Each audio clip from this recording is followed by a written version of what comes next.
اعوذ باللہ من الشیطان الرجیم، بسم اللہ الرحمن الرحیم۔ آج میری بڑی خوش نصیبی ہے کہ ہمارے پاس اتنے بڑے ذہن کے ساتھ پروگرام کرنے کی گنجائش پیدا ہو سکی ہے۔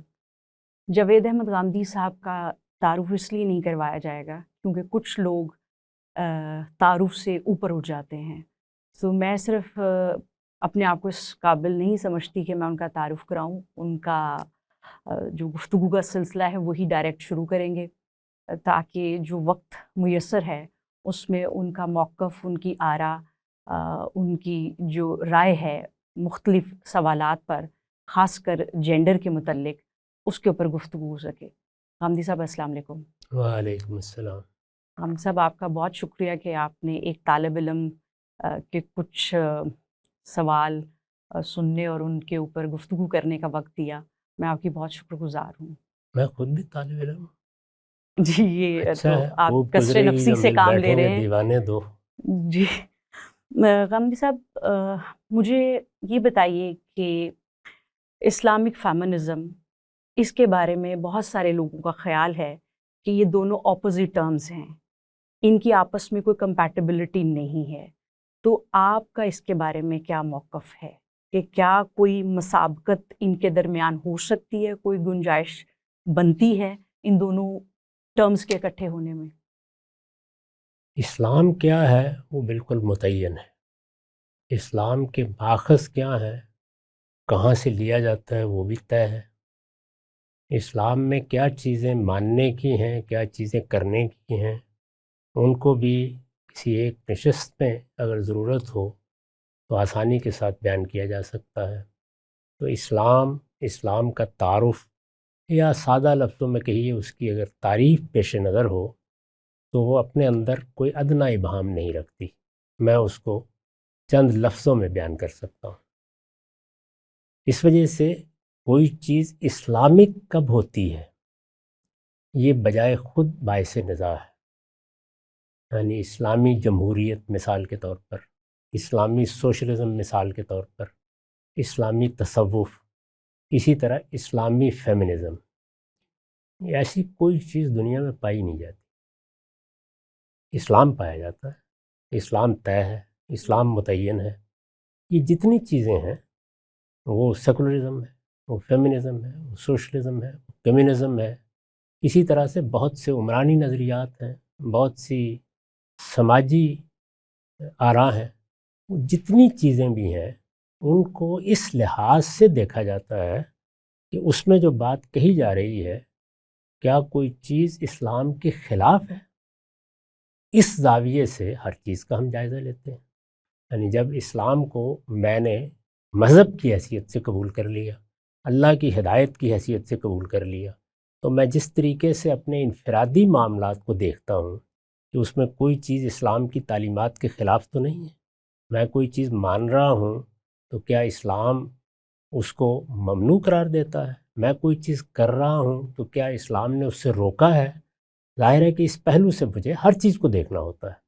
مسلمان کی حیثیت سے میں اپنے انفرادی معاملات کو بھی دیکھتا ہوں اور اپنے اجتماعی معاملات کو بھی دیکھتا ہوں۔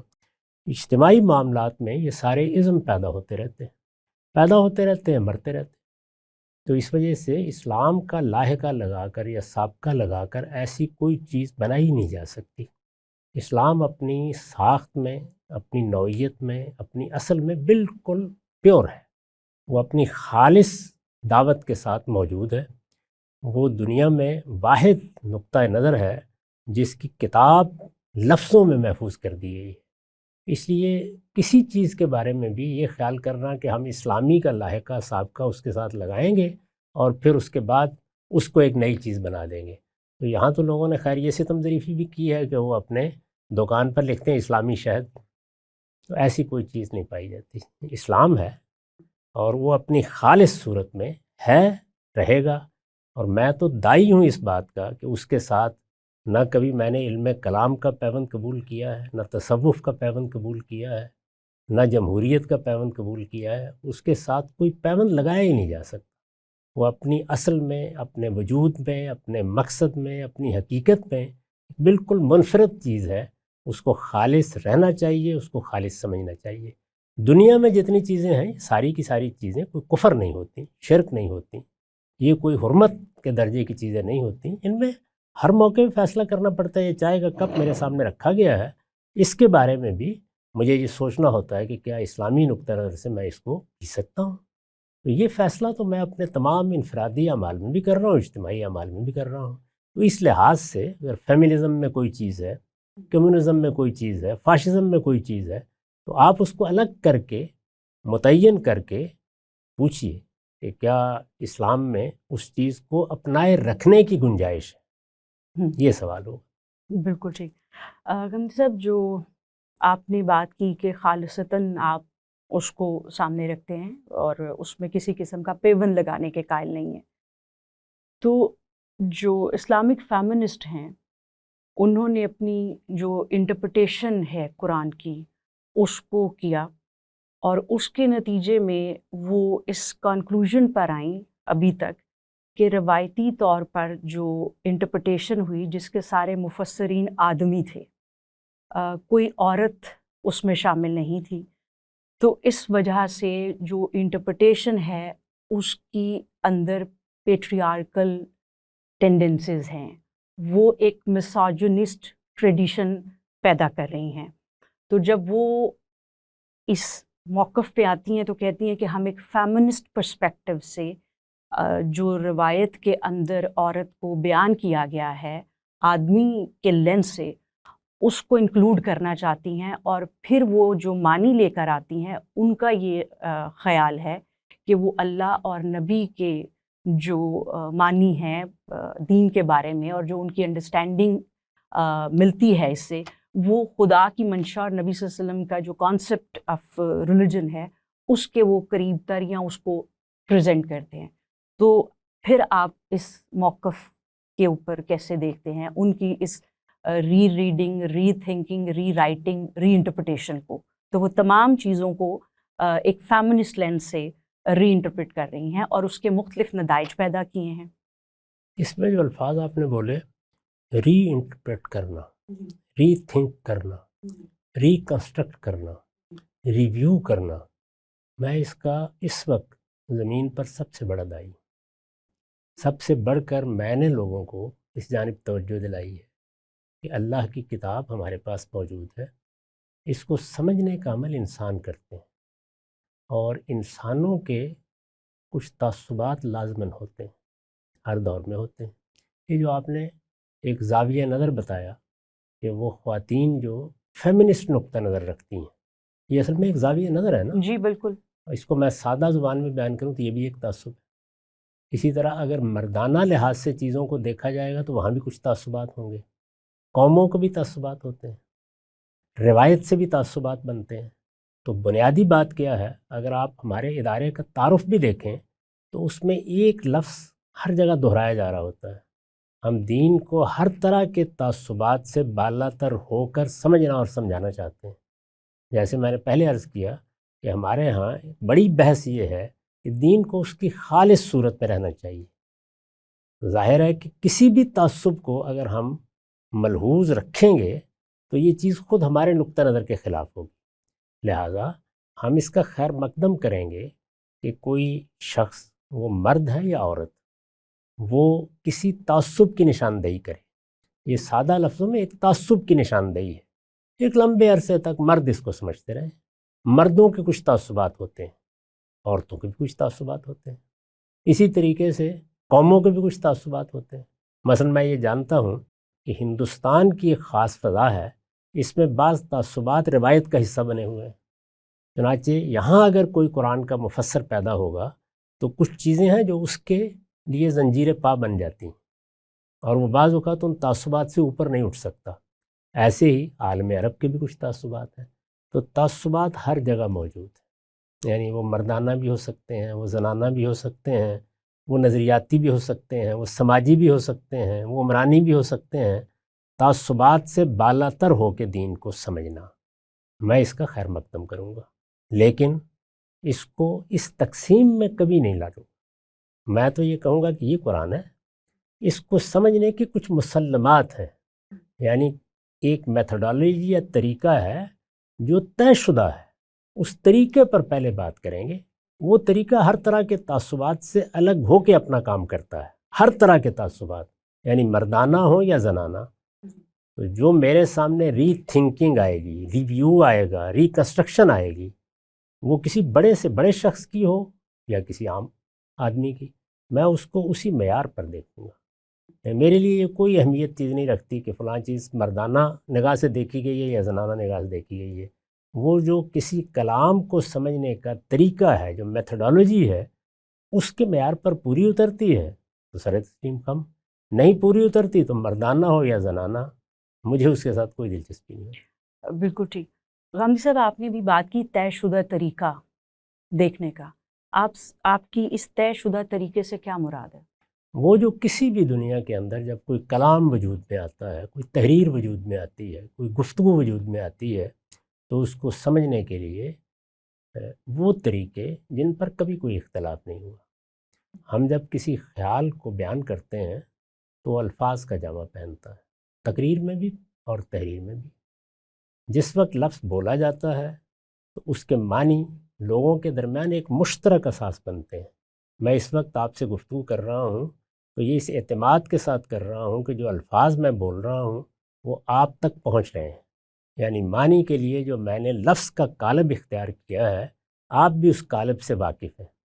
تو اس کا مطلب یہ ہے کہ جس طرح میرا حادثہ اخلاقی چیزوں پر حکم لگاتا ہے، یہ چیز اچھی ہے، یہ چیز بری ہے، جیسے میرے حصے جمالیات چیزوں کے بارے میں فیصلہ سناتی ہے کہ یہ خوبصورت ہے، یہ بدصورت ہے، بالکل اسی طریقے سے لفظ اور اس کے معنی یہ بھی میرے اور آپ کے درمیان ایک مشترک اثاثہ بن جاتا ہے. تو سب سے پہلے لفظ کو اس کی لحاظ سے دیکھا جائے گا.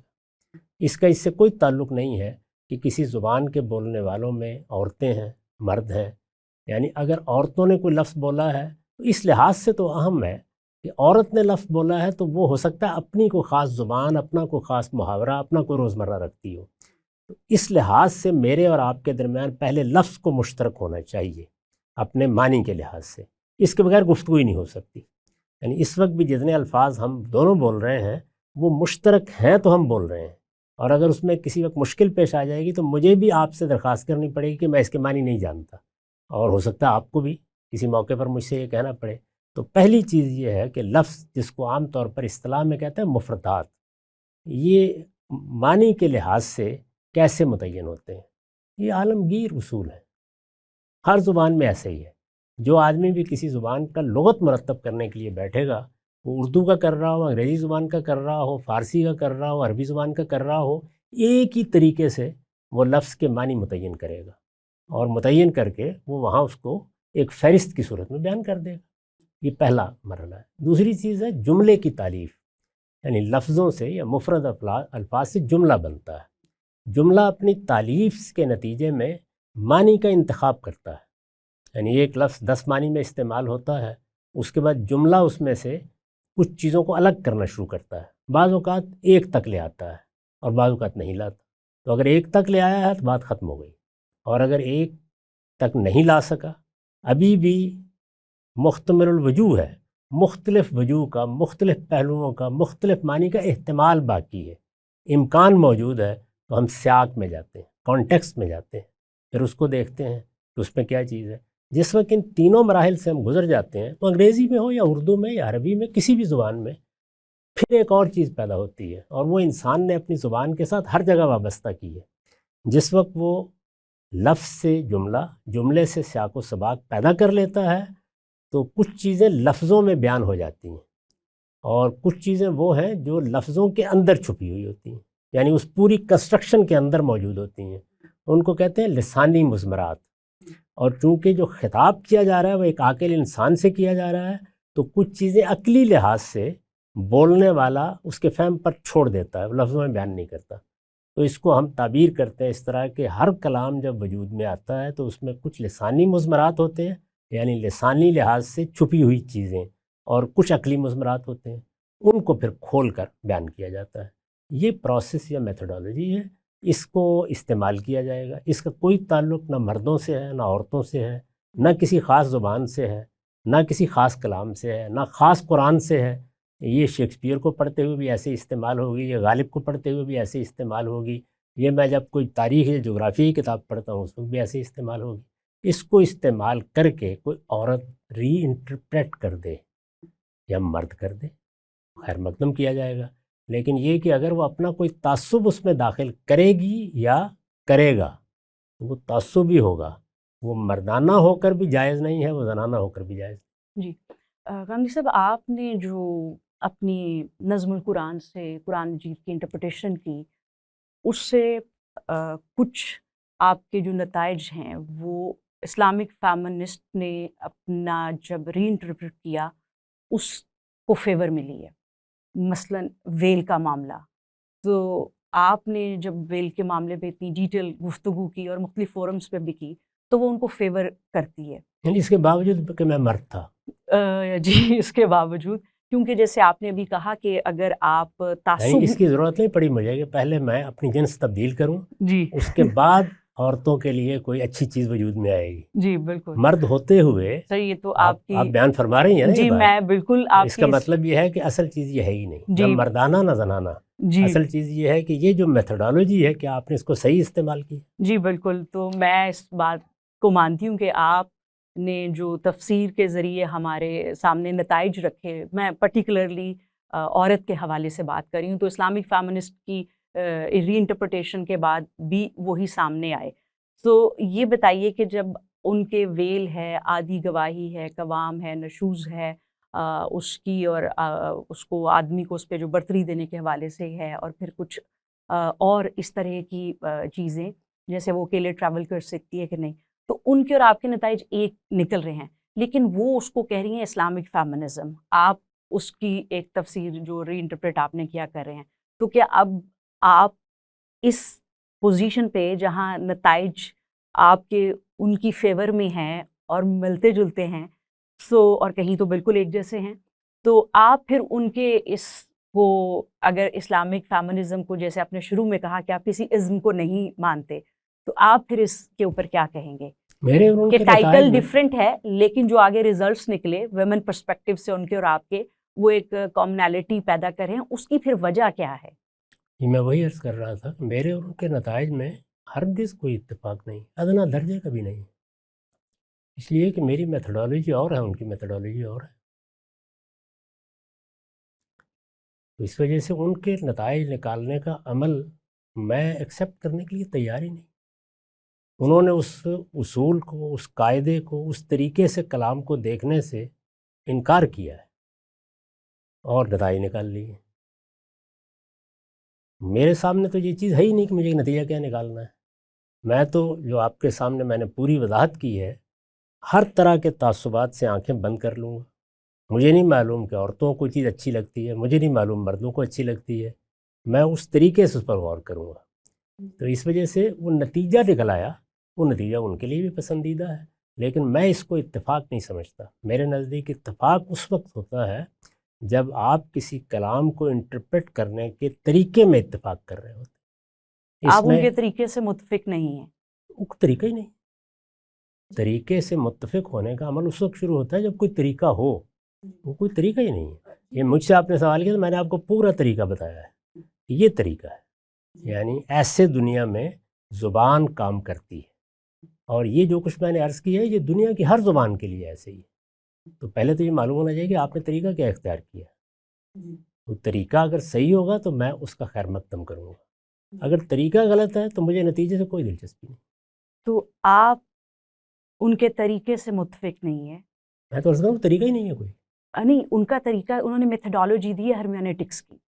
جیسے ہم نے دیکھا کہ بیک ٹو بائبل کی آواز آئی اور پھر ایک پورا اسکول پروٹیسٹنٹ کا سامنے آیا جب ہرمیونیٹک، ببلیکل ہرمیونیٹک کو استعمال کیا گیا.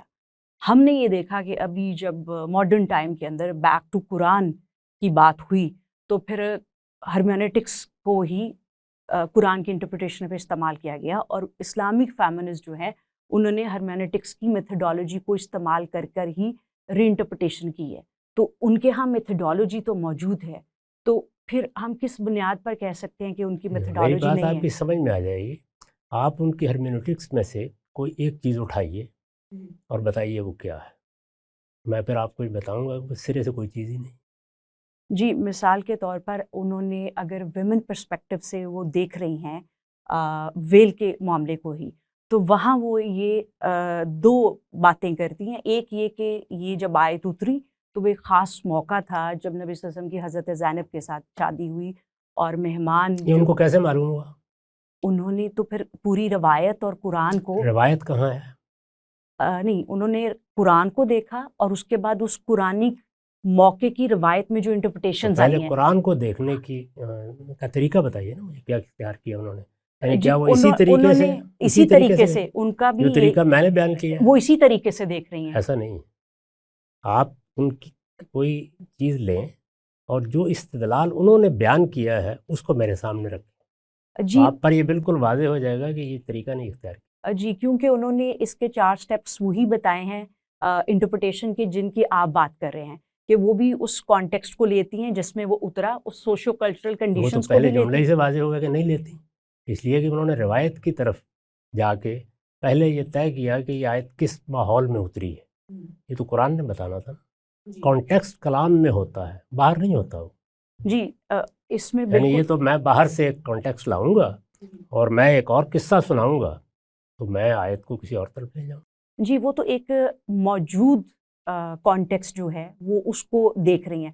کہنے کا مطلب یہ ہے کہ وہ صرف ٹیکسٹ کو ایک انڈیپینڈنٹ ٹیکسٹ کے طور پر نہیں دیکھ رہی، وہ یہ دیکھ رہی ہیں اس کا سیاق و سباق کیا ہے، سیاق اس و کی سباق تو زبان کیا واضح ہے. کیجیے نا. سیاق جی و سباق تو خود وہاں موجود ہوتا ہے ٹیکسٹ میں، جی بالکل. یعنی وہ سیاق و سباق کہیں باہر نہیں پڑا ہوا ہوتا. جی بالکل، وہ اس آیت کا ہی سیاق و سباق لے رہی ہیں اور اس کو سیاق و سباق کسی روایت میں نہیں ہوتا. جی لیکن انہوں نے اس سوشو کلچرل کنڈیشن کو روایت سے جا کے دیکھا ہے. یعنی وہ صرف ٹیکسٹ کی انٹرپریٹیشن کے لیے صرف ٹیکسٹ کو نہیں دیکھ رہی، جہاں ان کو محسوس ہوتا ہے یا جہاں انہوں نے مناسب سمجھا وہاں پہ انہوں نے روایت کی بھی ایک انویسٹیگیشن کی اسکالرلی، کہ اس کے بارے میں یہ جو آیت جس کو وہ اب دیکھ رہی ہیں ہرمیونیٹکس کے ذریعے سے، سیاق و سباق ہے، جملے کی ترتیب ہے، اس کی روایت میں کیا انٹرپریٹیشنز موجود رہی ہیں. یعنی وہ پہلے تو یہ بتایا جائے گا نا کہ جو الفاظ مجھ تک پہنچے ہیں اللہ تعالیٰ کے، اس میں مثال کے طور پر وہ جو بات کہہ رہی ہیں وہ کیسے نکلتی ہے. پھر قرآن مجھے بتائے گا کہ یہاں روایت کے پاس جانا ہے، قرآن مجھے بتائے گا یہاں بائبل کے پاس جانا ہے، قرآن مجید مجھے اٹھا کے وہاں لے جائے گا. وہ اگر قرآن نہیں لے جا رہا تو میں نہیں جاؤں گا. اس کا یہ مطلب ہے کہ پھر آپ جیسے کہ آپ کا، میں ڈائریکٹ اب اس طرف آتی ہوں نظم القرآن کی طرف، کہ آپ نظم القرآن میں ایک ٹیکسچول انٹرپریٹیشن کر رہے ہیں. جو روایتی مفسرین ہیں وہ قرآن کے ٹیکسٹ کی انٹرپریٹیشن میں روایت کو بھی سامنے رکھ رہے ہیں. ان کا یہ خیال ہے کہ جس قرآن کی آیت کو وہ انٹرپریٹ کر رہے ہیں اس کی ایک پریکٹیکل فارم جو نبی صلی اللہ علیہ وسلم نے ہمیں پرفارم کر کے دکھائی، اس کے ذریعے اس کے میننگ ہمارے تک پہنچ رہے ہیں. تو آپ میں تو اس سے شدید اختلاف کرتا ہوں. جی بالکل میں جانتی ہوں آپ اس کا لیے خلاف. دیکھیے میں نے جو بات بیان کی تھی آپ کے سوال کے جواب میں، پھر اس کو دیکھیے، اس میں کہیں کسی روایت کا ذکر نہیں تھا، کسی واقعے کا ذکر نہیں تھا. روایت نے میرے علم میں کیا اضافہ کیا یا تاریخ نے کیا اضافہ کیا، یہ میرے علم کا مسئلہ ہے. میں اس کو ایک اور طرح سے واضح کرتا ہوں. مجھے قرآن مجید پڑھنا ہے، اس میں سب سے پہلے میں عربی زبان سیکھوں گا. وہ قرآن میں نہیں ہے، قرآن میں جا کے مجھے عربی نہیں سکھائی جائے گی، مجھے پہلے سیکھنی ہے. زبان سیکھنے کے لیے مجھے کیا کیا چیزیں جاننی ہیں، عرب کی تاریخ جاننی ہے، اس کا ادب پڑھنا ہے، مجھے اس کے شاعروں کو بھی دیکھنا ہے، خطباء کو بھی دیکھنا ہے، مجھے روایتوں کو بھی دیکھنا ہے، ان میں کس کس پہلو سے عربی زبان کے استعمالات بیان کیے گئے ہیں، مجھے 14 صدیوں کے پورے علم کو بھی دیکھنا ہے. یہ میری تیاری کا عمل ہے، اس کا انٹرپریٹیشن سے کوئی تعلق نہیں. یہ تیاری کر کے میں اب قرآن مجید میں جاؤں گا. قرآن مجید کا دروازہ وہ اس کے الفاظ ہیں، تو اس وجہ سے وہاں جب انٹرپریٹیشن کا عمل شروع ہوگا تو میں وہاں پہ اسی ترتیب سے آگے بڑھوں گا. یعنی پہلے لفظوں کے بارے میں جو کچھ مجھے علم حاصل ہوا ہے اس کو اپنے سامنے رکھوں گا. جملے کی تالیف کے بارے میں جو کچھ میں نے اب تک سمجھا جانا ہے اس کو سامنے رکھوں گا، اور پھر اس کے بعد میں قرآن کے کانٹیکسٹ میں یہ دیکھوں گا کہ کیا مطلب بنا. اس مطلب میں یہ ہو سکتا ہے کہ قرآن مجھ سے یہ کہے، اور وہ کہتا ہے کہ اس میں تاریخ کے پاس جاؤ، اس میں بائبل کے پاس جاؤ، یہ فلاں بات کی تفصیل تمہیں بائبل میں ملے گی، فلاں بات کی تفصیل تمہیں عرب کی تاریخ میں ملے گی، فلاں بات کی تفصیل تمہیں سیرت کی کتابوں میں ملے گی. کہے گا چلا جاؤں گا، اگر نہیں کہے گا تو نہیں جاؤں گا. تو اگر ہم اس کو دیکھیں تو یہ تو ایک سبجیکٹیو اپروچ ہو گئی نا آپ کی، کہ آپ نے اس کو جب مطالعہ کیا یا انٹرپریٹیشن کی تو آپ نے جہاں محسوس کیا کہ وہ مجھے کہہ رہا ہے کہ تم ان ریسورسز کو یا ان سورسز کو کنسلٹ کرو تو آپ چلے گئے. ہو سکتا ہے کہ اور اسی تیاری کے بعد جا کے انٹرپریٹیشن کرے، اس کو اس طرح کے قرآن سے پیغام نہ ملیں جو آپ کو مل رہے ہیں. تو یہ تو ایک سبجیکٹیو اپروچ ہے، ہم اس کو آبجیکٹیفائی کیسے کر اگر سکتے قرآن ہیں؟ مجید سے اس کو پیغام نہیں ملا، نہیں، پیغام ملا لیکن بالکل ویسا پیغام نہیں کہ جا کے ہسٹری دیکھو یا نبی صلی اللہ علیہ وسلم کی سیرہ دیکھو. تو پھر ہم کیسے کہہ سکتے ہیں کہ آپ کی اپروچ ایک آبجیکٹیو اپروچ ہے؟ یہاں تو ایک سبجیکٹیوٹی انوالو ہو گئی ہے. سر اس یہ کو جو آپ نہیں کہہ رہے ہیں ملا، مجھے یہ لگا یا مجھے قرآن نے نہیں ڈکٹیٹ لگا کیا، نہیں، کہے گا. جی مجھے کہا تو مجھے آپ نہیں کہا، وہ لفظوں میں کہے گا. لفظوں میں کہا، لیکن ان جیسے لفظوں کے جو آپ نے میننگ ڈرا کی ہیں وہ اپنی عقل سے کی ہیں. وہ تو ہر ایک نے ایسے ہی کیے ہیں. تو باقی لوگ جب اپنی عقل استعمال کر کے میننگ ڈرا کریں گے تو وہ اگر آپ کے میننگ سے مختلف ہیں تو میں اس کا مطالعہ کروں گا، ان سے سوالات کروں گا، ان سے پوچھوں گا کہ آپ نے جو بات کہی ہے اس میں آپ نے فلاں لفظ کو نظر انداز کر دیا ہے، آپ نے جملے کی تعلیف کو نظر انداز کر دیا ہے، جی آپ نے یہ چیز. اسی طرح ان کو مجھ سے پوچھنا چاہیے، وہ میرے اوپر معترض ہوں گے. تو اس کے نتیجے میں یعنی یہ جو آپ نے لفظ استعمال کیے سبجیکٹیو، جب ہم کسی کلام کو پڑھ رہے ہوتے ہیں تو فیصلہ تو اصل میں پڑھنے والے ہی کو کرنا ہے. جی لیکن میں جب اس کلام کو پڑھوں گا تو میں ان سارے مراحل سے گزرتے ہوئے غلطی کر سکتا ہوں، میں کوئی حماقت کر سکتا ہوں، میرا علم کسی معاملے میں کمزور ہو سکتا ہے. یعنی میں نے ابھی عرض کیا نا کہ مجھے قرآن میں داخل ہونے سے پہلے کچھ تیاری کرنی تھی، اس میں کمی رہ گئی ہے. تو قلت علم کی بنیاد پر میں نے ایک غلط بات سمجھ لی، اس کو دوسرا مجھے بتائے گا، وہ میرے علم کی تصحیح کرے گا. علم اسی طریقے سے تصحیح در تصحیح سے گزرتا رہتا ہے. یہ جو پہلے ہم نے بات کی ری انٹرپریٹ کرنا، ریویو کرنا، تو اس سے پہلے جو لوگ تھے، بڑے بڑے لوگ تھے، ان کی حیثیت بھی غیر معمولی ہے. انہوں نے بھی اپنی طرف سے یہی کام کیا تھا جو میں نے کیا ہے یا اس خاتون نے کیا ہے یا کسی فیمنسٹ نے کیا ہے. وہ جو کچھ بھی کر رہے تھے ان پر اگر میں آج تنقید کر رہا ہوں تو کوئی آخر معیارات ہوں گے نا جن پہ میں تنقید کروں گا. تو ایسے ہی ہوگا. تو اسی طرح اس خاتون کو حق حاصل ہے کہ مجھ پہ تنقید کرے. تو اس لیے چیزیں آبجیکٹیو تنقید سے ہوتی ہیں، ورنہ ہر آدمی اپنے فہم کے لحاظ ہی سے بات کر رہا ہوتا ہے. یعنی میں اپنے فہم سے بالاتر کوئی ذریعہ نہیں تلاش کر سکتا، آپ بھی نہیں تلاش کر سکتی. کیا چیز ہے جو ہمیں پرفیکشن کی طرف لے جاتی ہے؟ وہ تنقید ہے. یعنی ہمیں کسی کلام کو، یہاں قرآن زیر بحث نہیں ہے، کسی بھی کلام کو سمجھنا ہے. یہ ہے نا بنیادی بات. اللہ تعالیٰ نے اپنی بات اگر براہ راست میرے دل میں القاء کر دی ہوتی تو بات ختم ہو جاتی.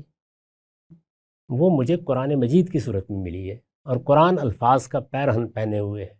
تو مجھے اب قرآن مجید کے پاس جانا ہے. تو مجھے انٹرپریٹیشن کے لیے جو ضروری چیزیں ہیں انہی سے گزر کر جانا ہے، اور اس میں کوئی ایسا کام نہیں کرنا کہ جو کسی درجے میں کوئی تعصب پیدا کر دے. اگر میں روایت کی طرف بھی پہلے چلا گیا ہوں یا اس کو لے کر میں قرآن میں داخل ہو گیا ہوں تو اصل میں ایک تعصب لے کے داخل ہو گیا ہوں. تو آپ نے تو بات ہی یہاں سے شروع کی تھی کہ مردوں نے اپنا تعصب شامل کر دیا ہے. تو میں نے ساری بات ہی اس کے خلاف کی ہے کہ اس کو شامل نہیں ہونے دینا. قرآن کہے گا مرد بنو تو بن جاؤں گا، وہ کہے گا عورت بن کے غور کرو تو بن جاؤں گا. جی جیسے آپ نے یہ بھی بات کی ہے کہ آپ اپنی جو تنقید ہوتی ہے اس سے پرفیکشن کی طرف جاتے ہیں. میں نہیں، ہر آدمی ایسے جا رہا ہے، سارے علوم ایسے ہی جا رہے ہیں. یعنی اگر ارسطو نے ایک قصر تعمیر کیا تھا یا افلاطون نے ایک محل بنایا تھا تو وہ بھی تغیرات سے اسی طرح گزرا ہے. تو قرآن مجید میں بھی ایسے ہی ہوگا. قرآن مجید تغیرات سے نہیں گزر رہا، میرا فہم گزر رہا ہے. جی وہ فہم ابن جریر کا تھا، وہ فہم ابن کثیر کا تھا، وہ فہم زمخشری کا تھا، وہ فہم سید ابوالعلا مودودی کا تھا، وہ فہم شبلی نعمانی کا تھا. وہ فہم ہے، اور ہم کیوں اس کے بعد ری انٹرپریٹ کر رہے ہیں؟ وہ جو میں نے آپ کو میتھڈالوجی بنائی اس میں کوئی غلطی سمجھ میں آ گئی ہے. تو جس وقت آپ یہ کہیں گے کہ میں ایک نئی تعبیر کر رہی ہوں تو آپ کو بتانا پڑے گا کہ پرانی تعبیر کی غلطی کیا ہے.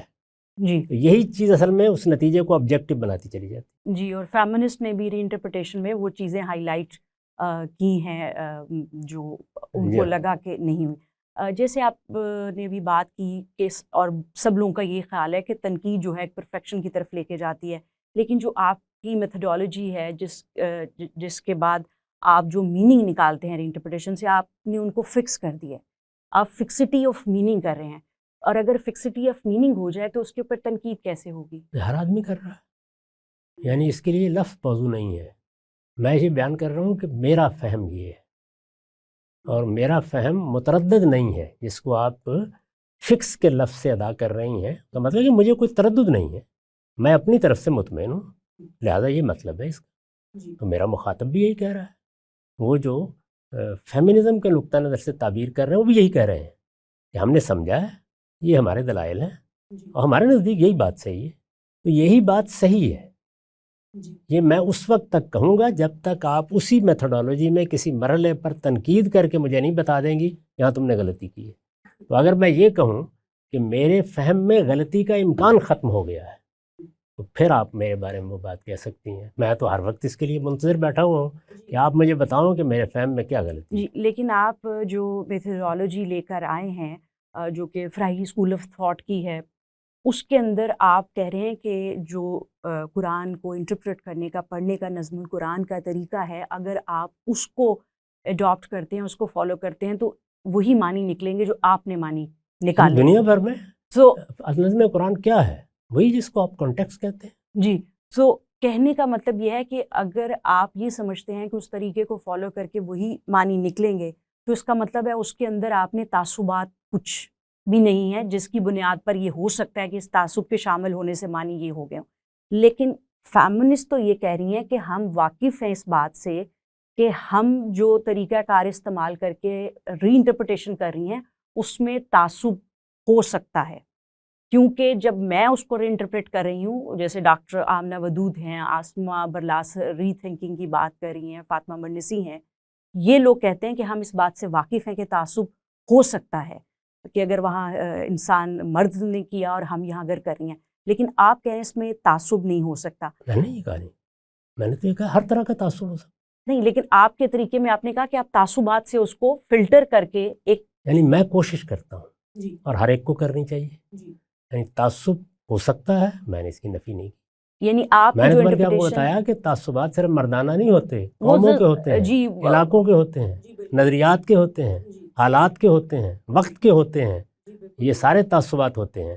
لیکن جو میتھڈالوجی ہے وہ تعصبات پر مبنی نہیں ہونی چاہیے. میتھڈالوجی پہلا مرحلہ یہ ہے. آپ کی میتھڈالوجی کیا تعصب فری ہے؟ اس میں کوئی تعصب نہیں ہے؟ آپ مجھے بتا دیں کہاں ہے اس میں تعصب کا سوال ہی نہیں. وہ تو دنیا میں ہر جگہ استعمال ہو رہی ہے. یعنی آپ نے شیکسپیئر کو پڑھنا ہے اس وقت بھی وہی ہوگی، آپ نے غالب کو پڑھنا ہے اس وقت بھی وہی ہوگی، امرؤ القیس کو پڑھنا ہے اس وقت بھی وہی ہوگی. جی، لیکن غامدی صاحب کیا آپ پھر ایک ریویلڈ ٹیکسٹ کو اور ایک عام انسان کے ہاتھ کی لکھی ہوئی کتاب دونوں کو ایک ہی جگہ رکھ رہے ہیں کہ دونوں کو پڑھنے کے اصول ایک ہی ہوں گے؟ اس لیے کہ مجھ سے مخاطب ہے نا، میں انسان ہوں. لیکن وہ ہے تو ریویلڈ، اس مین میں میڈ کیا تو نہیں. شک ہے؟ وہ تو اللہ تعالیٰ کی طرف سے آئی ہے، لیکن اس جی. نے میری رعایت کر کے مجھ سے بات کی ہے. اور اگر اس نے میری رعایت نہیں کی اور جو میرا ذہنی فریم ہے اس کے مطابق گفتگو نہیں کی تو پھر اس کو واپس چلی جانا چاہیے. مخاطب میں ہوں. ٹھیک. جیسے چنانچہ آپ دیکھیے قرآن مجید کیسے اس کو بیان کرتا ہے. جس وقت وہ اپنی بات کہتا ہے تو رسول اللہ کو خطاب کر کے کہتا ہے کہ ہم نے اس کو بلسانک، تمہاری زبان میں نازل کیا ہے، بلسان عربی مبین نازل کیا ہے. یعنی وہ زبان جو تمہارے ہاں بولی جا رہی ہے، وہ الفاظ جو تمہارے ہاں معنی رکھتے ہیں. کیوں؟ اس لیے کہ مخاطب تو اس کے بغیر سمجھ ہی نہیں سکتا. تو اگر آسمان سے کوئی چیز آنی ہے اور وہ میرے لیے زبان کے لحاظ سے اجنبی ہے، کنسٹرکشن کے لحاظ سے اجنبی ہے، وہ میرے لیے آئی نہیں. میرے پروردگار نے یہ مجھ پر عنایت فرمائی ہے کہ اس نے میری زبان میں، میری کنسٹرکشن میں، انسان کی حیثیت سے اس نے میرے پس منظر میں، میرے سمجھنے کے طریقے کو پوری طرح 100% ملحوظ رکھ کے مجھ سے بات کی. جی، تو اگر ہم کہیں کہ آج 21ویں صدی میں جو انسان قرآن سے مخاطب ہوتا ہے اور وہ جو 7ویں صدی میں ہوتا تھا، تو کیا آپ ان دونوں سوسائٹیز میں سوشیو کلچرل ڈفرینسز نہیں دیکھتے؟ میں نے تو اس سے زیادہ بیان کر دیے خود کہ ہندوستان کے اور ہوں گے، عرب کے اور ہوں گے، آج کے اور ہوں گے، کل کے اور ہوں گے، سب ہوں گے. جی، لیکن ہندوستان کی روایت میں تو 2 طریقے رہے تھے، عقل کا استعمال یا نقل کا، منقولات یا لیکن جب آپ ساری دنیا میں دو ہی طریقے جی ہیں۔ تو آپ کی جو تفسیر ہے اس میں آپ نے جو طریقہ آپ کا ہے میتھڈالوجی، اس کے اندر عقل اور نقل کہیں بھی استعمال نہیں. ایک تنقید ہے، میں ایک کرٹیسزم جو آپ پر ہے، اسلامسٹ پہ ہے، اسلامک فیمنسٹ پہ ہے اور اسلامک ماڈرنسٹ پر ہے. ڈاکٹر فضل الرحمان ہیں، آپ ہیں، عابد الجبری ہیں، ایک دو اور نام بھی ہیں جو کام کر رہے ہیں.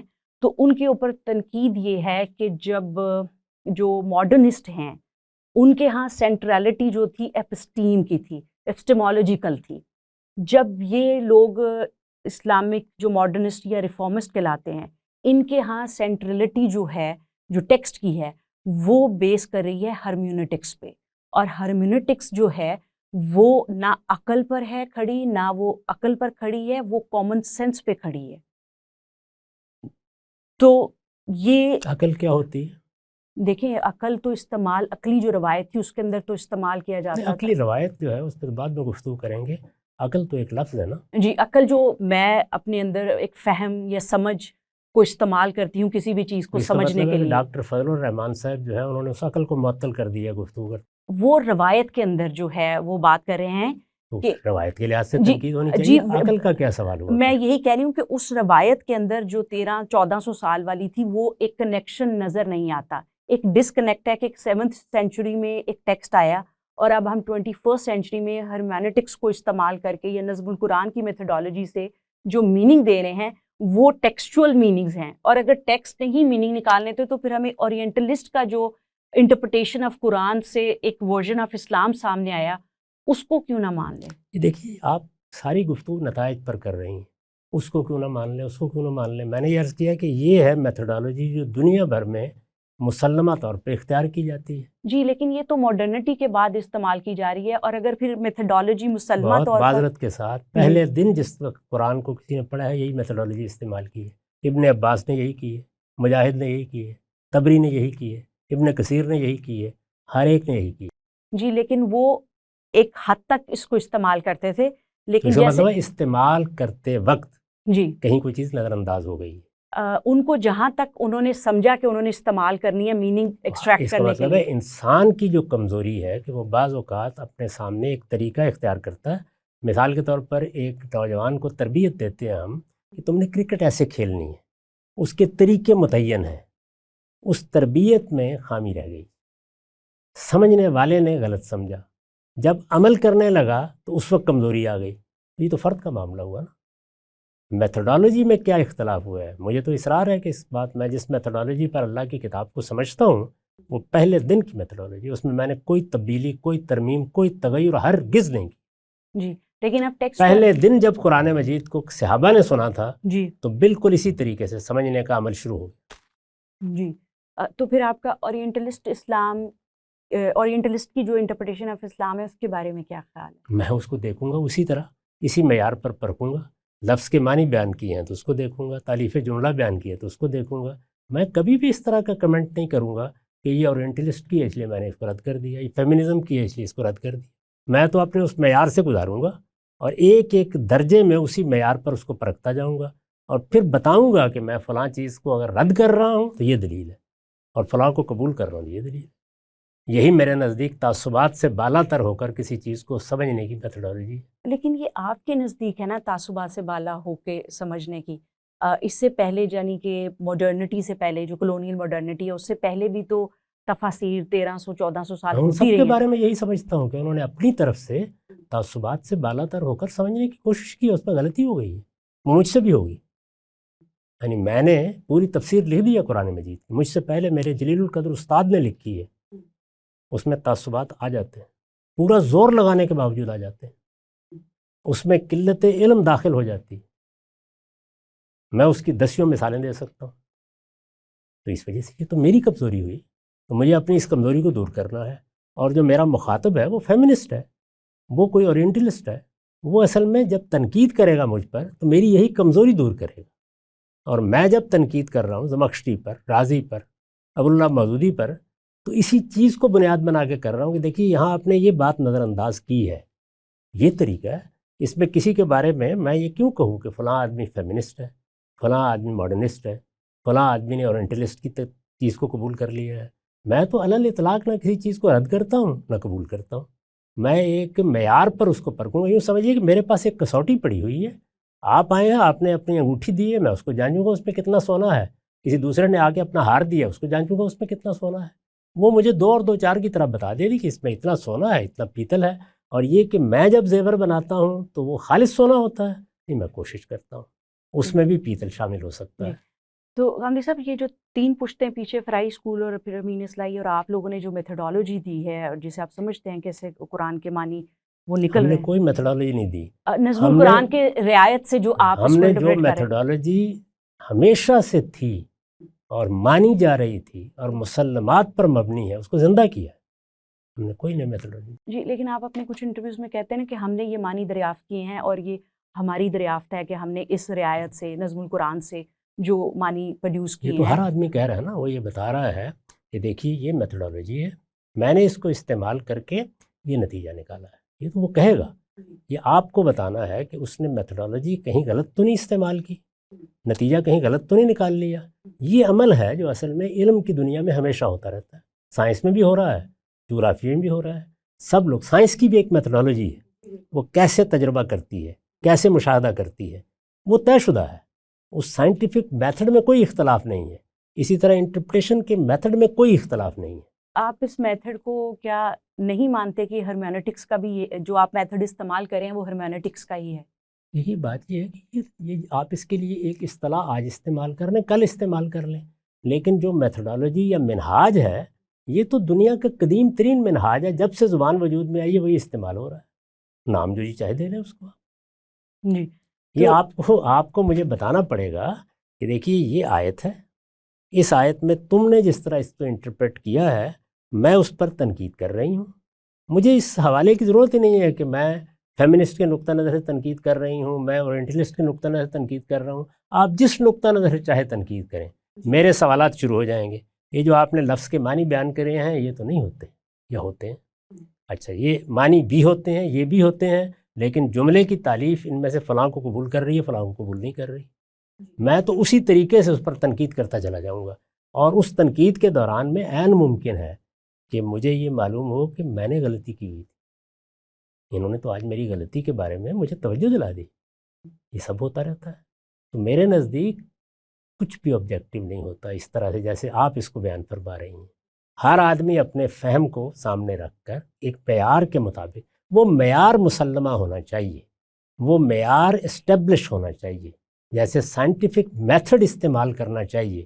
ہو سکتا ہے کہ اس میں جو نتیجہ آئنسٹائن نکالیں وہ اور ہو, اور جو نیوٹن نکالیں وہ اور ہو. جی, اور آپ اس بات کو مان رہے ہیں کہ جس طریقے کو آپ استعمال کر رہے ہیں یہ پہلے دن سے مسلمہ ایسا ہی طریقہ ہے. اسی لیے میں نے لفظ مسلمہ استعمال کیا. مسلمہ کا مطلب یہ ہوتا ہے کہ میں اس میں منفرد نہیں ہوں. جی, تو آپ نے یہ کوئی نیا میتھڈ انٹروڈیوس نہیں کرایا, یہ ہمیشہ سے ایسے ہی چلا رہا ہے. جو میتھڈالوجی ہمیشہ سے تھی, جو دنیا بھر میں مانی جاتی ہے, جو صرف مسلمانوں میں نہیں بلکہ کسی بھی کلام کو اپریشیٹ کرنے کے لیے استعمال ہوتی ہے, وہ ایک ہی ہے, وہ کسوٹی ہے. سب لوگ خواہ وہ یہاں ہوں یا وہ امریکہ میں ہوں یا برطانیہ میں, سونے کو اسی پر پرکھ رہے ہیں. پرکھنے میں غلطی ہوتی ہے. غلطی کس نوعیت کی ہوتی ہے؟ 2 طرح کی ہوتی ہے. یا کسی جگہ پر علم میں کمی رہ جاتی ہے, یعنی جو باہر تیاری کرنی تھی وہ تیاری میں کمی رہ گئی. مثلا ظاہر ہے کہ وہ کوئی فیمنسٹ ہو, میں ہوں, ابواللہ مودودی ہوں, کوئی پرانا اسکالر ہو, اس نے عربی سیکھنی ہے نا, عربی زبان میں ہے قرآن, تو زبان سیکھنے کا عمل جس جگہ تک ہونا چاہیے تھا نہیں ہو سکا. مثال کے طور پر اگر مجھ سے کوئی طالب علم پوچھے کہ جی میں اتنی عربی جاننا چاہتا ہوں جس سے قرآن مجید تراویح میں پڑھا جائے تو مجھے سمجھ میں آ جائے, تو میں کہوں گا کہ تم اتنی عربی 1 سال میں سیکھ سکتے ہو. اور اگر مجھ سے وہ یہ پوچھے کہ تم لوگوں کے طریقے پر قرآن مجید کی تفسیر کے لیے میں عربی سیکھنا چاہتا ہوں, تو میں یہ کہوں گا 40 سال. فرق ہو گیا نا واقعی. تو یہ قلت علم کا معاملہ ہے. اگر علم میں کمی رہ گئی ہے تو غلطی ہوگی. اچھا, اسی طرح دوسری غلطی کیا ہوتی ہے؟ تدبر میں کمی. یعنی ایک چیز آپ کے سامنے آئی, مثال کے طور پر میرے جلیل القدر استاد ہیں, یعنی میں یہ کہہ سکتا ہوں کہ میں نے اس سے اوپر کے درجے کا عالم نہیں دیکھا. وہ قرآن مجید کی سورہ نساء کا ایک مقام ہے اس میں یہ لکھ کے آگے بڑھ گئے ہیں کہ میں نے اس میں جو فقہ و فرائض کی کتابوں میں تفصیلات لکھی ہیں ان کا لحاظ کر کے ترجمہ کر دیا، لوگ ان کو دیکھ لیں۔ تو یہ کیا ہے؟ یہ قلت تدبر ہے۔ میرے عہد کے سب سے بڑے آدمی نے، جس سے بڑا قرآن کا کوئی عالم اس کے زمانے میں نہیں تھا، وہاں تدبر کرنے کی زحمت گوارا نہیں کی، پوری کی پوری تفسیر ہی غلط ہو گئی۔ تو یہ ہیں انسانی خامیاں، یہ وہاں بھی ہوں گی، یہ میرے ہاں بھی ہوں گی، یہ آپ کے ہاں بھی ہوگی۔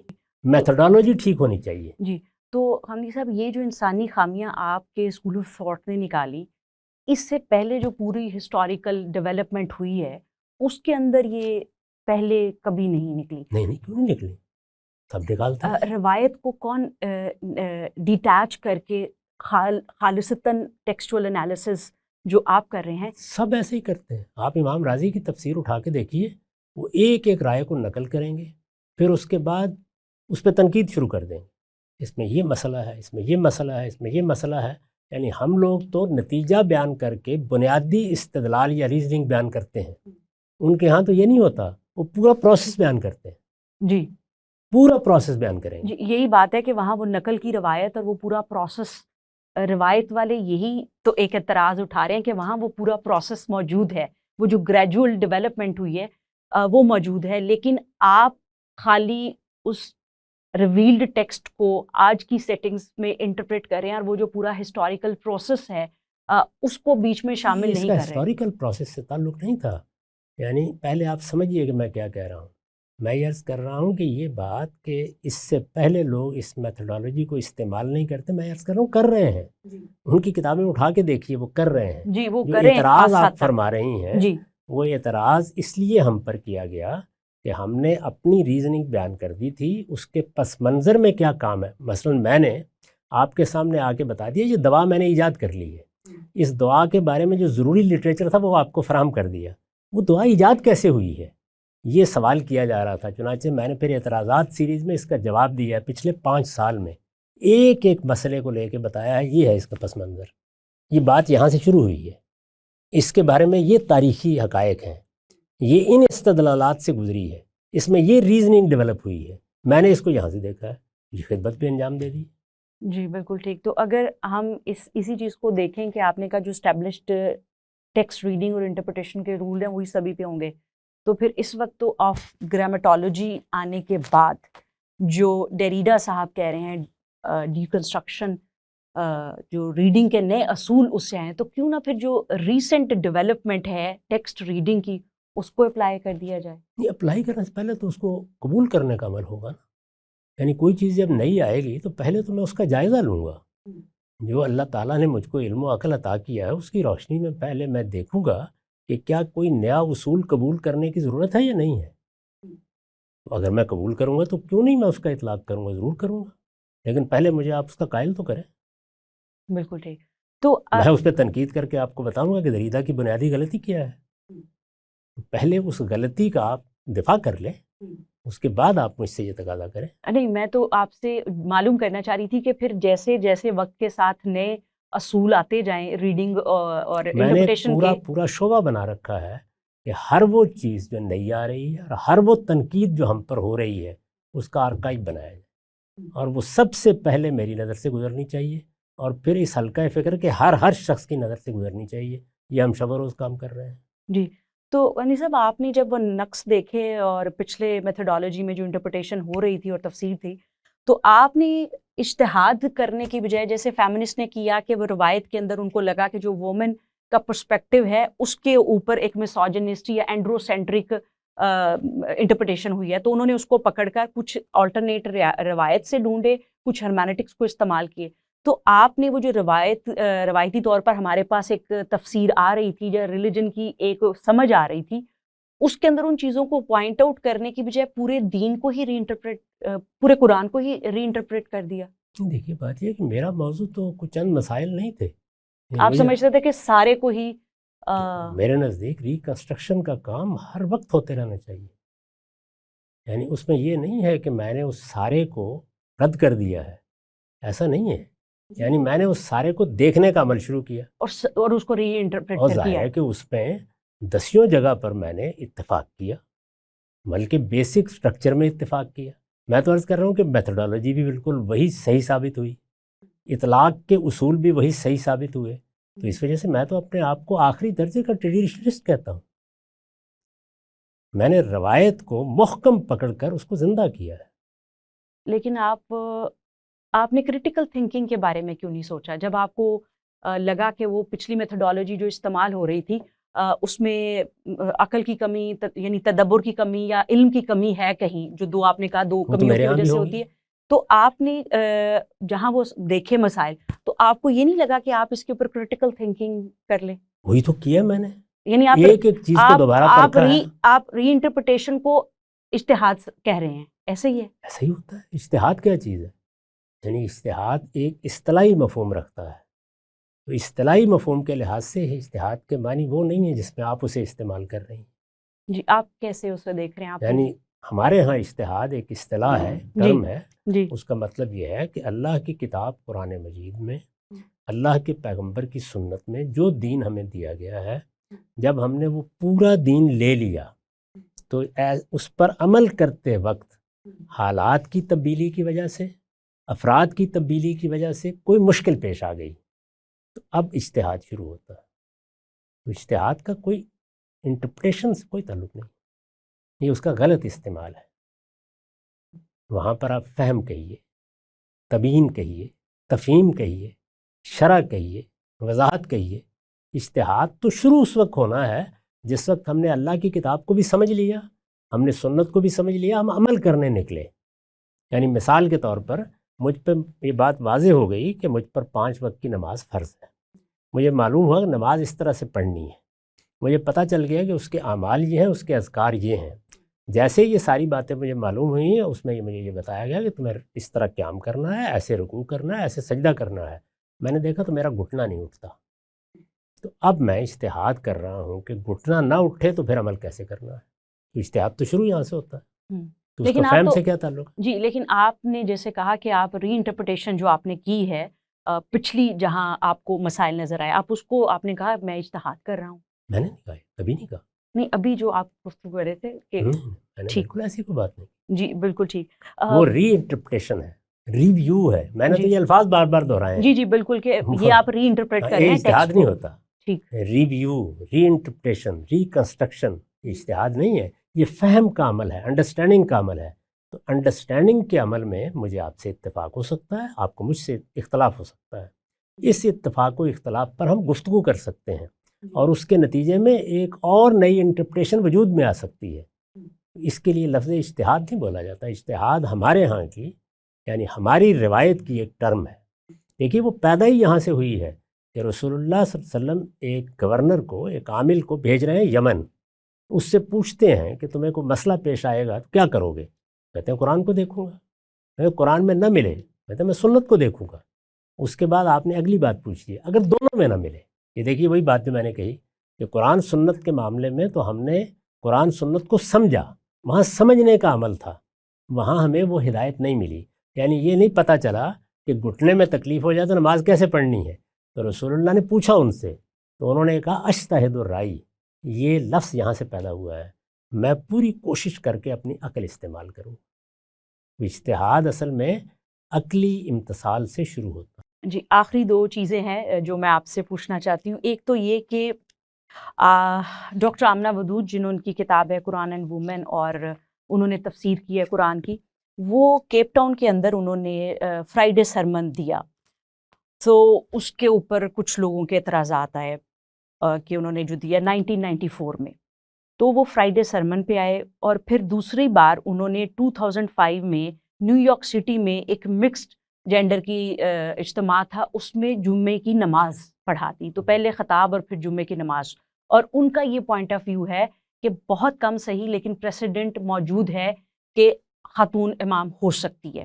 اور اس کے ساتھ انہوں نے یہ کہا کہ کہیں بھی مجھے اپنے پرائمری سورسز میں یہ نہیں ملتا کہ صرف آدمی ہی امامت کر سکتا ہے. اس کے اوپر آپ کی کیا رائے ہے اور آپ اس کو کیسے دیکھتے ہیں؟ بڑی اچھی مثال آپ نے دے دی. مثلا یہ انہوں نے ایک کام کیا تو میں یہ دیکھوں گا کہ جو دین کو سمجھنے کے اصول ہیں ان کی روشنی میں اس میں کوئی غلطی تو نہیں ہوئی.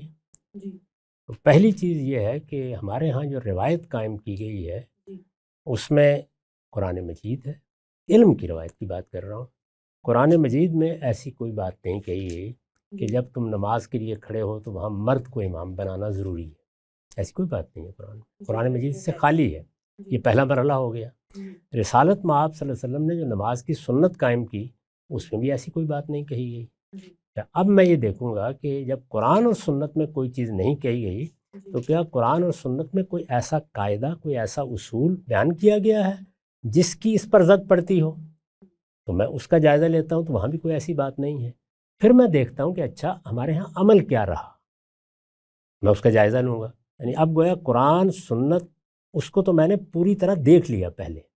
اگر مجھے قرآن نے روک دیا ہوتا تو میں اگلے مرحلے میں نہ آتا، اگر مجھے سنت نے روک دیا ہوتا تو میں آگے دیکھتا ہی نہ.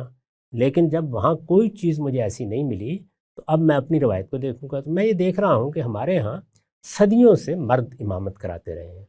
میں سمجھنے کی کوشش کروں گا کہ ایسا کیوں ہوا ہے. تو ظاہر ہے کہ مجھے اس کا کوئی جواب ملے گا. وہ جواب میرے نزدیک کیا ہے؟ وہ یہ ہے کہ انسان ہمیشہ اپنی ایک کلچرل روایت پیدا کرتے ہیں. وہ مذہب کے پس منظر میں بھی پیدا ہوتی ہے اور وہ دوسرے عوامل سے بھی پیدا ہو جاتی ہے. تو یہ در حقیقت ایک کلچرل روایت ہے جو ہمارے یہاں پیدا ہوئی. اس کی بڑی وجہ کیا بنی ہے؟ وہ مردوں اور عورتوں کے درمیان جو اللہ تعالیٰ نے ایک کشش رکھی ہے، اس معاملے کو عبادت سے الگ کرنے کا جذبہ یا داعیہ ہے. تو میں یہ کہوں گا کہ یہ کوئی حرام حلال کا مسئلہ نہیں ہے. یہ در حقیقت ایک تہذیبی روایت ہے جو مقصد کو سامنے رکھ کے پیدا ہوئی ہے. مجھے یہ آج بھی اچھی لگتی ہے. آپ اس کو توڑنا چاہتی ہیں توڑ لیں. تو یہ میں نے پوری میتھڈالوجی کی وضاحت کر. جی بالکل. آخری چیز یہ کہ بس ایک جاننے کے لیے آپ سے بس اس کے اوپر ایک رائے معلوم کرنی ہے کہ آپ تصوف کو ایک پیرلل ریلیجن کہتے ہیں، اور اسی طرح سے روایت میں تصوف کو ہم دیکھتے ہیں کہ اس کی بھی ایک پروگریشن ہے، ایک ڈیولپمنٹ ہے، لیکن آپ اس کو پیرلل ریلیجن کہتے ہیں اور کچھ اس طرح سے اور بھی.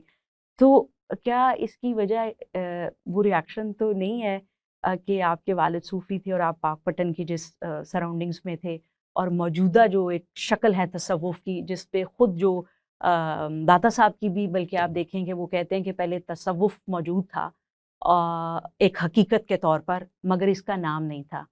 اب تصوف کا نام ہے مگر حقیقت نہیں ہے، وہ کشف المجوب میں لکھا. تو اب والی پہ تو تنقید ہوتی ہے کہ جو اب یہ شکل ہے گدی نشین پیری یہ سب کچھ نہیں، لیکن اگر ہم پیچھے جاتے ہیں دیکھتے ہیں تو یہ ہمارے پاس اولیاء میں بھی ایسے موجود ہیں، اور کچھ صحابہ بھی جو ہیں ان کی ایسی پریکٹسز تھیں. تو آپ اس کو ریفیوٹ کرتے ہیں یہ کہہ کے کہ یہ پیرلل ریلیجن آپ کے ہے. پہلے سوال کے جواب میں نے وضاحت کر دی تھی کہ میرے ہاں اسلام میں کوئی چیز داخل نہیں ہو سکتی، کسی چیز کا پیوند نہیں لگایا جا سکتا. خالص اسلام پر میں اسلام کی حیثیت سے گفتگو کروں گا. تو اب میں یہ آپ سے عرض کرتا ہوں آخر میں کہ نہ مجھے تصوف اسلامی کہہ کے قبول ہے، نہ فیمنزم اسلامی کہہ کے قبول ہے، نہ سیکولرزم اسلامی کہہ کے قبول ہے. یہ بات میں نے بالکل ابتدا میں واضح کر دی. یہ سب کے سب متوازی دین ہیں. لیکن خدا کے جو اسلام کو خالص صورت میں بیان ہونا چاہیے، اور جس طرح قرآن و سنت میں وہ بیان کیا گیا اس طرح اس کو سمجھنے میں، یعنی میری ساری جد و جہد کے باوجود مجھ سے بھی کوئی آلودگی رہ سکتی. میں درخواست کروں گا کہ آپ ہمت کر کے اس کو دور کریں، لیکن اس کو ہر حال میں خالص رہنا چاہیے. اس کے ساتھ کسی چیز کا پیوند لگانے کی کیوں ضرورت پڑ گئی؟ جی لیکن جیسے جو ریویلڈ ٹیکسٹ ہے وہ ہمارے پاس آیا، اور اکثر موقع پر صحابہ کرام بھی نبی صلی اللہ علیہ وسلم سے پوچھتے تھے کہ اس آیت پہ جو آپ بیان کر رہے ہیں اس کی ایک انڈرسٹینڈنگ کے لیے، تو آپ صلی اللہ علیہ وسلم اس کی ایک تفصیل ان کو بتا دیتے تھے جو کہ پھر ان میں ٹرانسمٹ ہوتی تھی اس کے میننگ. سو وہ آگے پھر صحابہ کے بعد جو تبع تابعین اور سب لوگ جو ہیں وہ اس کو ٹرانسمیشن آف نالج کو اس طرح لے کے چل رہے تھے. تو ہر علم میں ایسے ہی ہوتا ہے. جی تو اب اس وقت میں اگر کچھ لوگ جو آپ سے مانی ان کو ملے ہیں اس کو ٹرانسمٹ کرتے ہوئے اس کی جو ایک پریکٹیکل فارم ہے وہ ایک اسپرچل ہے، ایک مسٹیکل ہے. یہ تو میں دیکھوں گا نا، یا جس طرح میں نے آپ سے کہا تھا کہ میں آپ کے فیمنزم کو بھی دیکھوں گا کہ کیا قرآن مجید کی روح سے اس میں کوئی قابل اعتراض چیز تو نہیں ہے. ابھی آپ نے جمعہ پڑھانے کے بارے میں بیان کیا تو میں نے اس کو ایک پروسیس سے گزار دیا، تو میں باقی چیزوں کو بھی ایسے ہی گزاروں گا. ہو سکتا ہے ان میں سے کوئی چیز کو میں قبول کر لوں، ہو سکتا ہے کسی چیز کے بارے میں کہوں کہ یہ ٹھیک نہیں. جی بالکل. میرے یہاں تو دیکھیے نا ایک پیار موجود ہے، مجھے اس پیار پر پرکھنا ہے. میں نے اس کی مثال دی تھی کہ میرے پاس آپ اپنی چوڑیاں لائیں یا اپنی انگوٹھی، مجھے اس کو سوٹی پر پرکھ کر دیکھنا ہے اس میں سونا کتنا ہے اور پیتل کتنا ہے. میں اس کو الگ کرنے کی جگہ بیٹھا ہوا ہوں، اور میں نے عرض کر دیا کہ خود میرے ہاں جو زیور بنتا ہے اس میں بھی یہ ہو سکتا ہے کہیں پیتل شامل ہو گیا ہو، مجھے اس کو بھی زندگی بھر نکالتے رہنا ہے. جی تو غامدی صاحب، آپ کی جو خبر احاد والا معاملہ ہے، اگر اس کو ذہن میں رکھتے ہوئے ہم دیکھیں تو کیا ایسا کوئی گنجائش ہے کہ جب آپ حدیث کی انٹرپریٹیشن کریں تو جو فیمنسٹ، اسلامک فیمنسٹ نے حدیث کے اندر سے بھی اپنے لیے چیز گنجائش نکالی ہے کہ اس کے اندر بھی ایک ڈسکریمنیشن، مسوجنی رہی ہے، تو ان کو مینشن بھی انہوں نے کیا کہ جیسے ایک ہماری بہت مشہور تھی کہ اگر کسی نے اپنے خاتون کے حوالے اسٹیٹ کے میٹرز کر دیے تو وہ خوشحال نہیں ہو سکتے، اور تو انہوں نے اس کے اندر بھی گنجائش نکلی. تو جب آپ اس کو انٹرپریٹ کریں اور حدیث کی بات کریں تو ایسا امکان ہے کہ وہ بھی فیور کریں فیمنسٹ کی حدیث کی انٹرپریٹیشن کی، ان کے اس ویمن پرسپیکٹیو میں. میرے ہاں یہ کبھی حاشیہ خیال میں بھی چیز نہیں گزرتی کہ اس کے نتیجے میں کس کو اچھا لگے گا کس کو برا لگے گا. میں نے حدیث پر پچھلے 6 سال سے کام شروع کیا، اس کی پہلی جلد شائع ہو گئی ہے، اس کو آپ پڑھ لیجئے. اس میں بہت نازک حدیثیں زیر بحث ہیں، اسی میتھڈالوجی پر وہ میں دیکھ رہا ہوں. اگر وہ اس پر پوری اترے گی تو بیان کر دوں گا. اس کے نتیجے میں فیمنسٹ خوش ہوتے ہیں تو وہ خوش ہوں، اور کوئی اور ناراض ہوتا ہے تو ناراض ہوتا ہے. مجھے تو اس سے کوئی دلچسپی نہیں، میں نتیجے سے بالکل بے نیاز ہو کر غور کرتا ہوں. میرے نزدیک اگر قرآن مجید سے یہ بات ثابت ہو گئی کہ عورت دنیا کی سب سے بدترین مخلوق ہے، یا اس کے برعکس معلوم ہو گیا کہ مرد، اسی کو بیان کروں. بالکل ٹھیک. اور جو آپ سے پہلے بیان ہوئے ہیں اس کے بارے میں ٹیکسچول انالیسس سے یا جو دیگر سورسز ہیں ان کے ذریعے سے آپ ان کے اندر یہ جو نئے معنی پیدا کر رہے ہیں، اس میں میتھڈالوجی ان کی اور آپ کے بقول سیم ہے، صرف معنی مختلف؟ میں کوئی نئے معنی نہیں پیدا کر رہا، غلط معنی کی تصحیح کر رہا ہوں. میں نے تو کبھی کوئی نیا معنی پیدا کرنے کے بارے میں سوچا بھی نہیں. یعنی میں جس دن یہ سوچوں گا کہ مجھے کوئی نئے معنی پیدا کرنے، خودکشی کر لوں گا. مجھے تو صحیح معنی تک پہنچنے کا عمل کرنا ہے.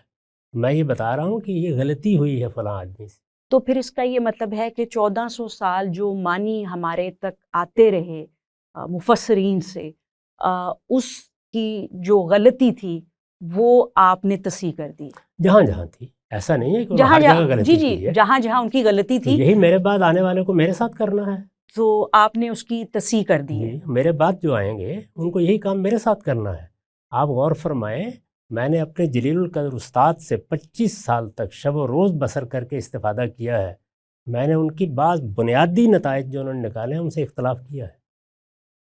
ہم تو یہی کام کر رہے ہیں، تو اس وجہ سے مجھ پر کوئی خاتمہ نہیں ہو گیا. اس کا بعد میں آنے والے میرے غلطی کی تصحیح کریں گے.